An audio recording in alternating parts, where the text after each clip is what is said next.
Israel में इन दिनों राजनीतिक गतिरोध बना हुआ है, जो चुनावों के जरिए भी खत्म होने का नाम नहीं ले रहा है, बल्कि इस गतिरोध को और बढ़ावा दे रहा है। इजराइल के राजनीतिक इतिहास में ऐसा पहली दफा है कि जब चुनावों के जरिए इस गतिरोध को खत्म करने की लगातार कोशिश हो रही है, लेकिन ये मसला सुलझने के बजाय उलझता जा रहा है। हालात को इस तरह से समझा जा सकता है कि 2 साल में 4 बार चुनाव हो चुके हैं, लेकिन फिर भी इस मसले का हल नहीं निकल पाया। आज अपनी इस वीडियो में इजराइल में जारी चुनावी गतिरोध दिखाने जा रहे हैं। बस आप बने रहिए वीडियो के आखिर तक। इजराइल में बना हुआ चुनावी गतिरोध, 5वीं बार चुनाव के मिल रहे संकेत। दरअसल कहा जाता है, लोकतंत्र में किसी भी राजनीतिक गतिरोध का समाधान चुनावों के जरिए आसान हो जाता है। जहां जनता अपने नेता को चुनती है, देश की बागडोर उसके हाथ में सौंप देती है। लेकिन इजराइल इस मामले में अपवाद बनकर उभरा है, जहां चुनावों से ये गतिरोध सुलझने के बजाय और भी उलझता जा रहा है। इजराइल में चुनावी गतिरोध खत्म होने का नाम नहीं ले रहा है और इसे खत्म करने के लिए लगातार चुनाव कराए गए हैं, लेकिन फिर भी तस्वीर साफ होती नजर नहीं आ रही है। इजराइल में 2 साल में 4 बार चुनाव हो चुके हैं, लेकिन अब तक किसी भी पार्टी को बहुमत नहीं मिल सका है।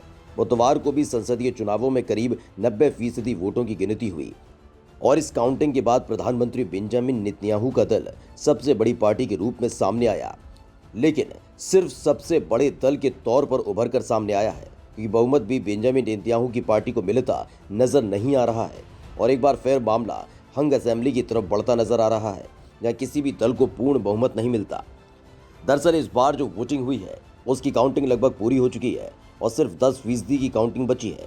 ऐसे में पीएम बेंजामिन नेतन्याहू की पार्टी सबसे बड़ी पार्टी बन चुकी है, लेकिन बहुमत के आंकड़े से वो भी दूर है, जिस वजह से इजराइल में एक बार फिर से 5वीं बार चुनाव की आशंका बढ़ चुकी है।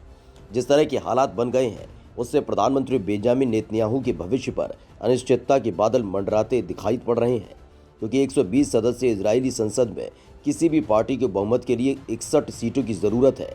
ऐसे में बेंजामिन नेतन्याहू की पार्टी 30 सीटों के साथ सबसे बड़ी पार्टी बनकर सामने आई है, लेकिन उसके पास इजरायली संसद की कुल 120 सीटों में से सरकार से गठन के लिए बहुमत का 61 सीटों का जरूरी आंकड़ा नहीं है।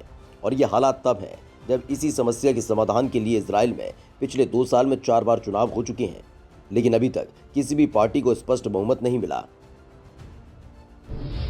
बीच का रास्ता ढूंढने में जुटे पीएम बेंजामिन नेतन्याहू। इजराइल में लगातार राजनीतिक गतिरोध बना हुआ है और इसी गतिरोध को खत्म करने के लिए 4 बार संसदीय चुनाव संपन्न हो चुके हैं, लेकिन हालात देखते हुए लग रहा है कि 5वीं बार भी चुनाव की प्रक्रिया से इजराइल को गुजरना पड़ सकता है। ऐसे में देश के सामने 2 ही विकल्प बचते हैं, या फिर से एक बार चुनावी प्रक्रिया को निभाया जाए, या फिर दल आपस में गठबंधन करके सरकार बना लें, क्योंकि बार बार चुनावों से इजराइल की जनता भी ऊब चुकी है। पिछली बार मार्च में हुए चुनाव के मुकाबले इस बार 4.3% कम मतदान हुआ। कुछ पर्यवेक्षकों का मानना है कि लोग चुनावों से थक चुके हैं। इजराइल के प्रमुख टीवी चैनलों पर मंगलवार को मतदान खत्म होने के तुरंत बाद आए एग्जिट पोल से संकेत मिला कि नेतन्याहू और उनकी विरोधियों को सरकार बनाने के लिए पर्याप्त सीटें नहीं मिलेंगी। इजराइल में अब तक कोई भी पार्टी अकेले दम पर सरकार नहीं बना पाई है।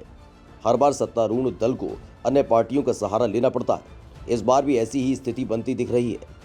वही राजनीतिक विश्लेषकों का मानना है कि नेतन्याहू के पुराने सहयोगियों के नेतृत्व वाली दक्षिणपंथी यमीना पार्टी फिर से हाथ मिला सकती है। हालांकि चुनाव प्रचार के दौरान उन्होंने मुखरता से एक दूसरे का विरोध किया। नेतन्याहू ने बुधवार तड़के समर्थकों को संबोधित करते हुए बड़ी जीत मिलने का दावा किया था, लेकिन जीत का ऐलान नहीं किया था। हालांकि उन्होंने देश को फिर से एक और चुनाव की तरफ ले जाने से बचाने का आह्वान किया। उन्होंने कहा कि हमें किसी भी परिस्थिति में इजराइल को 5वीं बार चुनाव की ओर नहीं ले जाना चाहिए। हमें अब एक स्थायी सरकार बनानी चाहिए। नेतन्याहू साल 2009 से सत्ता में बने हुए हैं।